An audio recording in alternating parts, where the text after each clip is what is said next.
RugbyRenegade.com, the #1 online strength and conditioning program for rugby. Are you ready to get bigger, stronger, fitter, and faster and dominate your opposition? Welcome to the Rugby Renegade podcast, where we build machines.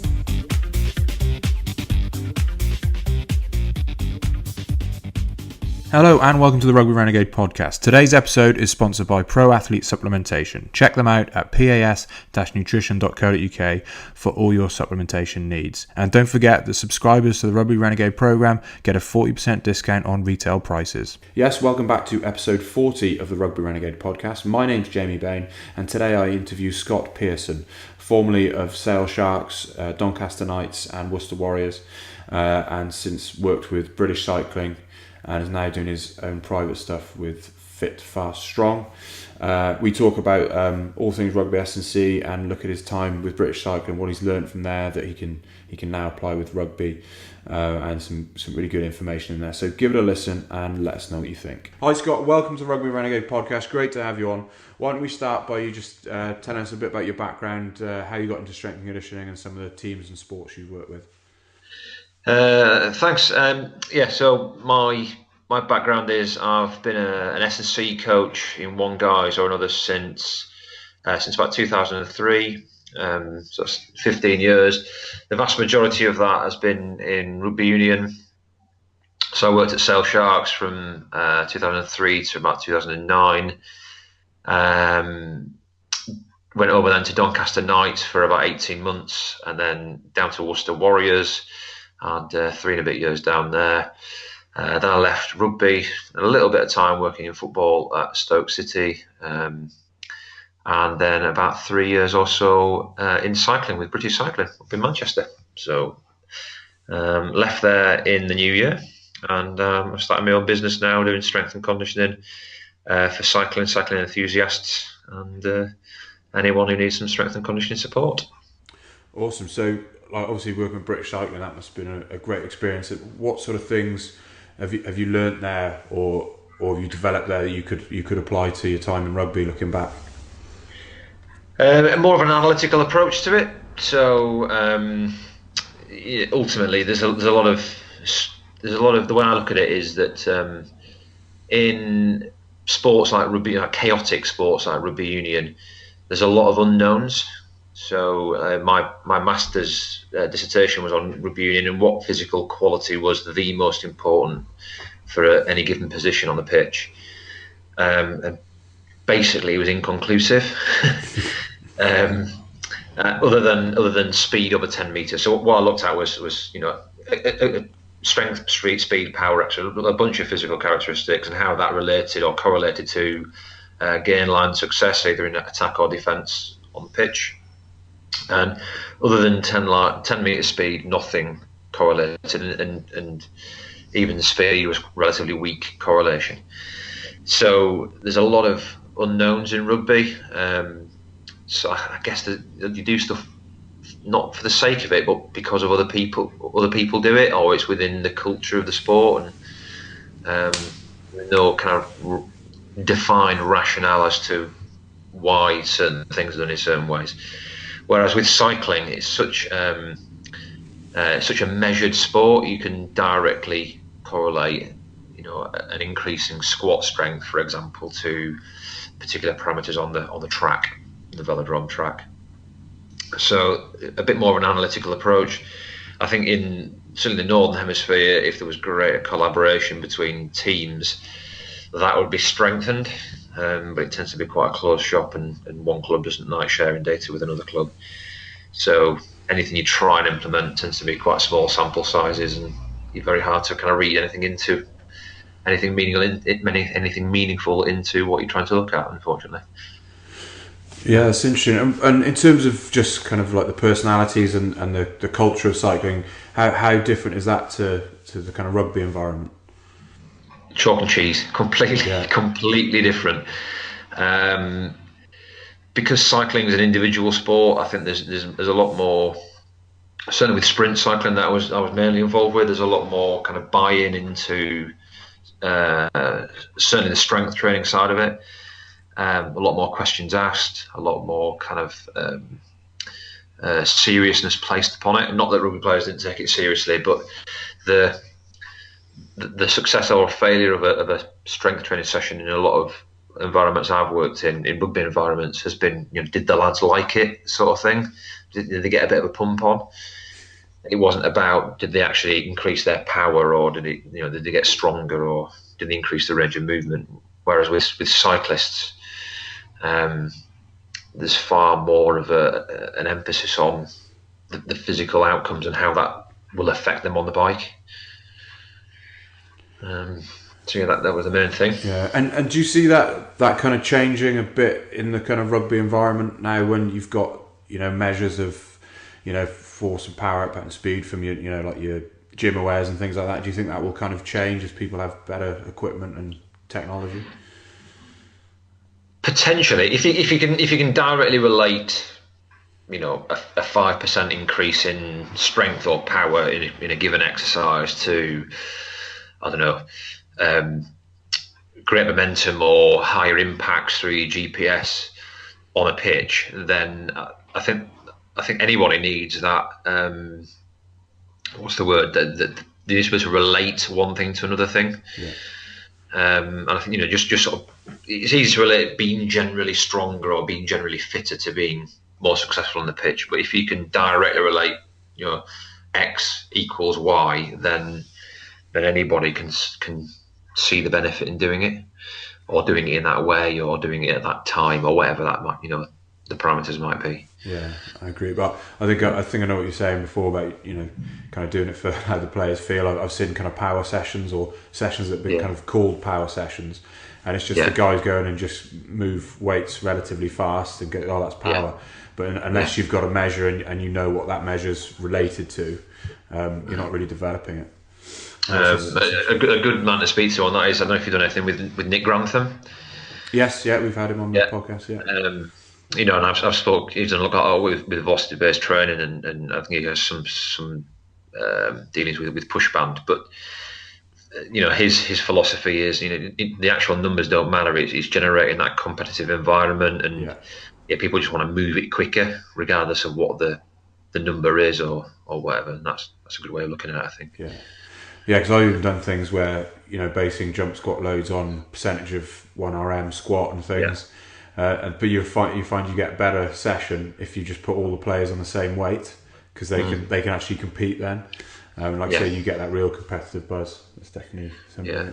So look, I think getting another difference between cycling and rugby is that the preparation periods in cycling are very, very long, especially with the Paralympic athletes that I was involved with. I mean, you can have a 18 to 24 week kind of building to a race. Wow. So you don't have to cope with. I mean, they obviously get fatigued from the on bike training, but they don't have to cope with all the bumps and bruises and the variety of different distances that a rugby player might have run, or the amount of impacts, or level of impacts, or weather conditions. So you've got a relatively consistent environment to work in. So you can measure, you can see those progressions on a weekly, monthly basis, whereas that's more difficult in rugby. You might have 2 or 3 good weeks, then someone's got a dead leg, or someone's got smashed up, and it's hard to kind of make those weekly progressions, especially in season, obviously. Yeah, definitely. So talking specifically about rugby now, what's your kind of S&C philosophy for developing rugby players? Strength.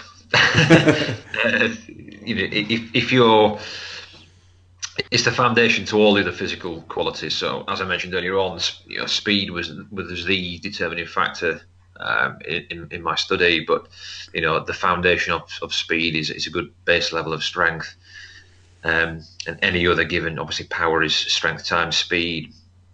Mobility, you need strength through range. Balance, even anaerobic and aerobic conditioning, you need certain levels of strength. So, and if you look at injuries as well, strong players are injured less, and when they are injured, they return from injury quicker than weaker players. So, if you get players strong and balanced, then you're onto a winner. Yeah, definitely, definitely agree with that. And something we've been in touch about. Like discussing blood flow restriction training. We've recently had an article on that, and just want to sort of hear how you've used it in the past with your athletes. Only really used it in cycling, and it was, as I said, with the Paralympic cyclists that I had. I mean, it was used at British Cycling with cyclists of able-bodied and disabled, and across multiple disciplines. But personally, I used it with the Paralympic guys predominantly, and that was really, really effective. One of the main injury in cycling generally is lower back pain. For a variety, they're sat in a flex position, twisting the spine. So it's how to wreck your back 101. So there's a significant amount of riders that can't load a bar on the shoulders. So and the crossover between things like leg press to the bike just isn't the same as from squatting a bar to the bike. So developing that strength and hypertrophy in the quads was really, really quite important, and finding novel ways of doing that with people who can't load through the spine, again, was really, really important. So that was a really good method that we used. Yeah, and so you mentioned kind of leg press in there. How would you, like I know some clubs will use leg pressing with players, and often it's kind of frowned upon. What would your thoughts be on that, as opposed to actually loading in terms of rugby now? It's horses for courses. It depends on what you want to use it for. So all things being equal, I'd like to use a back squat as kind of a bilateral lower measurement of strength. But not all players can load like that. So I'd use a leg press. And I might not have done when I was in rugby, but going through the experience of cycling, this is the way I do it now. So I'd use a leg press either as an alternative method of developing leg strength, or as an assistance exercise to develop weaknesses through the squat, which will then improve the squat, which will be our lower body measure. I'd use it in that way. We were fortunate at cycling to work with a company called Sportes. Do a lot of work in rugby, you might have heard of them. Yeah. And they built an eccentric leg press for us. Okay. Which had a pneumatic pistons in. So when you extended your legs, 45-degree leg press, when you extended your legs up to a certain level, it turned the sensors on, which negatively pushed you back down again with whatever level of weight you kind of set on the dial.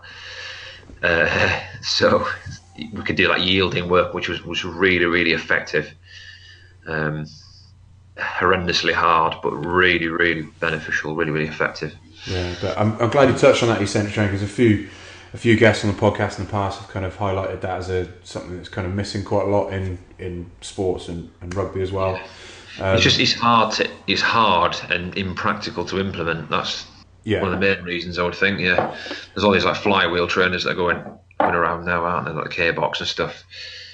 And I would call it an eccentric overload rather than pure eccentric work. But Are there any other ways like I said, it's impractical, but any other potential ways you could apply it without having like the use of the leg press, like you said, or the K-box, or like weight releases and things like that? Is it the same, just doing slow eccentric? I mean, other than like, so if you take a squat or a bench press again as an example, you can assuming you're doing supramaximal eccentrics, just overload the bar, get the athlete to yield the weight over a 3, 4, 5 second period, and then get spotters on the side to lift it back up again. Yeah. It's just either completely or partially to either overload or make it truly eccentric. Yeah. But then you've got the issue that it's you've got 1 or 2 or 3 people kind of standing around and spotting while one person's working, so then it becomes impractical, and there's a significant injury risk. Yeah, definitely. And your other ways are kind of like drops and lands and things like that. Yeah. So let's move on to injury prevention, and what's your kind of philosophy in terms of, obviously as S&Cs we work to improve performance, but also injury prevention is a huge part of that, and been then being able to improve performance long term is staying injury free. So how do you kind of approach that in your training? Is it already built into your programming, or do you add extra things, or both? Both. So what I so like going to cycling now, because it's a bit of an easier sport, relatively easiest sport to program for. Is I'd have a lot of cyclists now that come to me have got no strength training experience whatsoever, complete beginners, but they may have been riding on the bike 15, 20, 30 years plus. So I don't put in any specific, what I would term injury prevention work. I just do a really, really simple, basic program, make sure it's coached as effectively as I possibly can. And that I've found is a really, really good injury prevention tool within itself, just sort of learning the mechanics of the basic movements and getting stronger. And the program's done as such so that you target areas like the glutes and hamstrings, which are and upper back, which are typically kind of weak. Working on RDLs, so hip hinging and things like that, which are poor typically in cyclists. So spend a bit of time getting those basic mechanics up and running. And then, as you're kind of gradually phasing in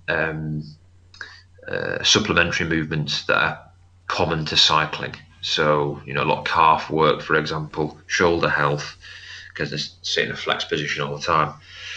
And, eventually then make it more and more kind of individualised and more bespoke to particular cyclists. So, if I worked back in rugby again, I'd employ a similar process. So you're looking at good quality shoulder health for back row players, centres, hamstring health for your backs, particularly outside backs, adductor and hip health for your inside backs, etc. Neck health for your type 4, 5 forwards and things like that. Yeah, I like that, kind of having that framework of having the basics in place first, then individualising whether it's position or from previous injuries and things like that. I think often the problem is when people, they go too far to the individual side and lose that basic element. And I certainly, looking back in my time, I'd completely change it now. And you kind of get a bit carried away with your programming, don't you? When you want to throw anything and everything, not anything, but you want to throw everything at the players. You must do this and you must do that, and before you know it, you've got 15, 20 different things that they're trying to do, and they don't know what to concentrate on. They don't know what's important. What to have a hat on, sort of thing.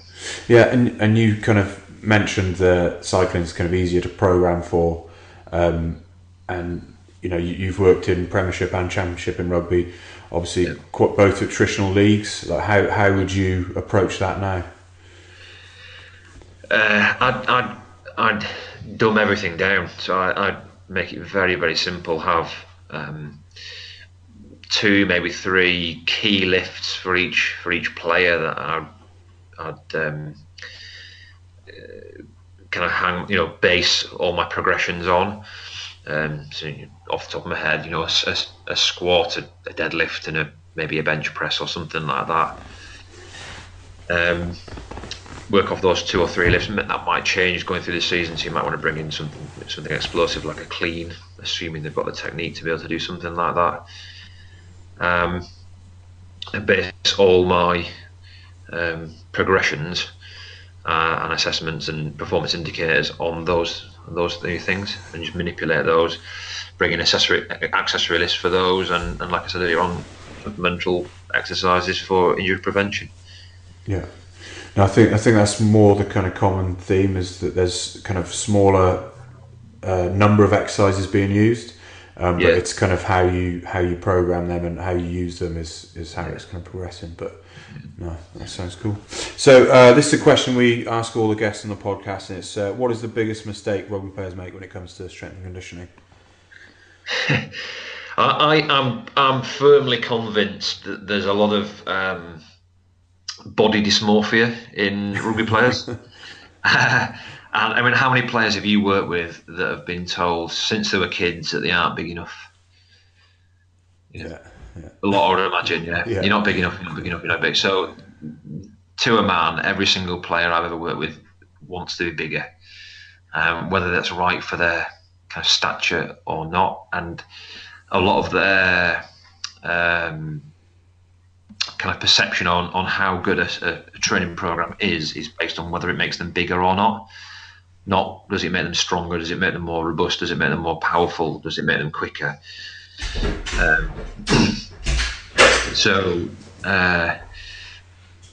The kind of getting that message across to coaches and to players, I think, is quite important. I forgot your question actually. What's the biggest mistake rugby players make in essence? Concentrating on the kind of the fluff rather than the core aspect of what a strength and conditioning program should be out to achieve. Yeah. I think I've heard a coach in the past say keeping the goal, and making sure you know you're training to improve performance, not just to get bigger and look better, essentially. Yeah, which to be fair, like goes back to like my comment at the start was knowing what the goal is, and that's quite difficult. I remember at Worcester we had a really strong emphasis on low skin folds and things like that. We had a really, really lean squad. Outside, apart from Andy Good. So that was sort of 2011, 2012 ish. But it didn't make us win matches. Do you know what I mean? Yeah. And if you looked at successful teams, Saracens being one of them. They had players like Matt Stevens, the Vunipolas, who with respect aren't the leanest players. Yeah. But they were knocking our players on their ass. And ultimately it's about winning the gain line and getting front football, isn't it? Yeah, definitely. So maybe with hindsight, slightly different approach would have been better.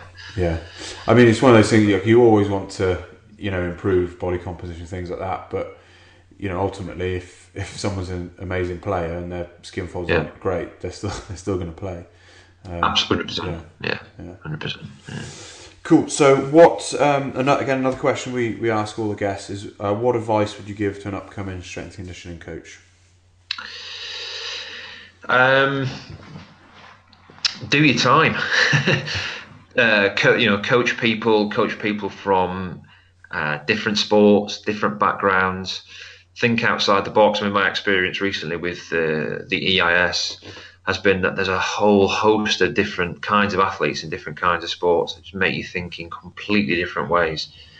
And when you might have been the same when I was going through my degree and training early parts of my career. All you could think of being as an S&C coach was working in football, rugby, or other or team sports like that. Yeah. But Olympic sports, I know a guy who's the Paralympic table tennis strength and conditioning coach, and archery table tennis coach, and archery strength and conditioning coach. And there's obviously things like hockey, swimming, basketball, volleyball, all the winter sports.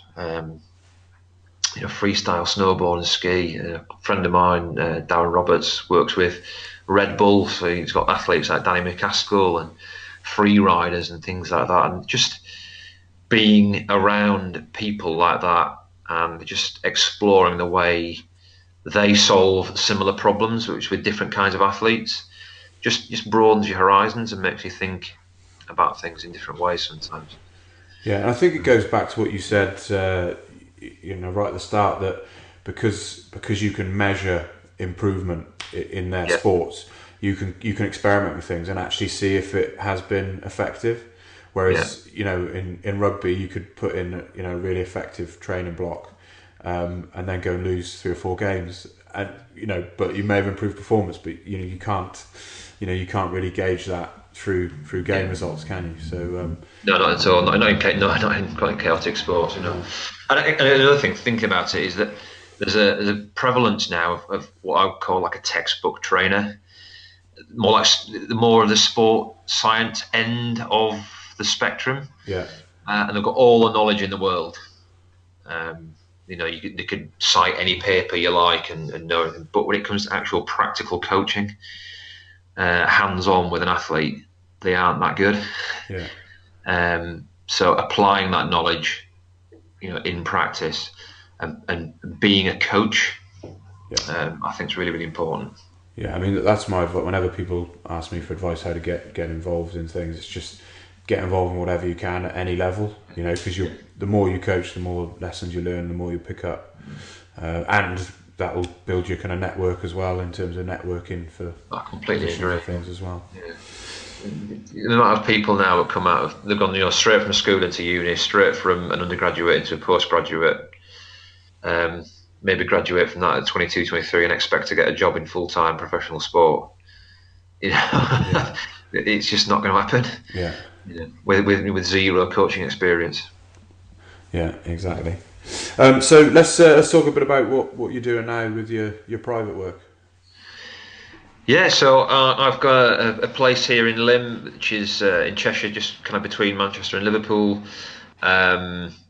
Working with anyone, but marketing for cyclists, keeping it to what I know. Trying to change the culture of cycling. So your typical kind of weekend warrior, probably never lifted a weight in their life, and have can buy into all these myths that strength training makes you slow, strength training makes you heavy. When they do any kind of, what the term strength and conditioning, it's a token sort of circuit type thing. So trying to dispel a lot of those myths, working with some cyclists and make them better, really. So, yeah. Oh, sounds cool. And lastly, while we're going to finish up, where can people learn more about you and the work you're doing? On the usual sort of social media, so I'm on Twitter, which is @FastFitStrong. Same @FastFitStrong for Facebook, and I'm on Instagram as well @cycle.strength.coach. And fastfitstrong.com is our website, which will be up and running in the very near future, hopefully. Oh, cool. And of course, we'll share links to all of those in the show notes. But Scott, thanks for sharing your time with us. Great to hear about your work with British cycling and what you're doing now, but also tying that back into rugby. So appreciate that, mate. Appreciate it. Thank you very much. Thanks. All the best. Cheers, mate. Ta-ra. Lovely stuff. Thank you, Scott, and all the best with everything you do with Fast Fit Strong. Guys, let us know what you thought of the podcast. Any questions, hit us up. And we will get back to you and try and include some of them in podcast questions to some of our guests. We do have more awesome podcasts coming, so stay tuned and subscribe to us on SoundCloud, Stitcher, TuneIn, iTunes, and of course give us a 5-star review. And of course keep checking us out at rugbyrenegade.com, the web's #1 online strength and conditioning program for rugby. Until next time. Thanks for listening to the Rugby Renegade podcast. For more quality rugby strength and conditioning information, check us out at rugbyrenegade.com. Rugby Renegade, building machines.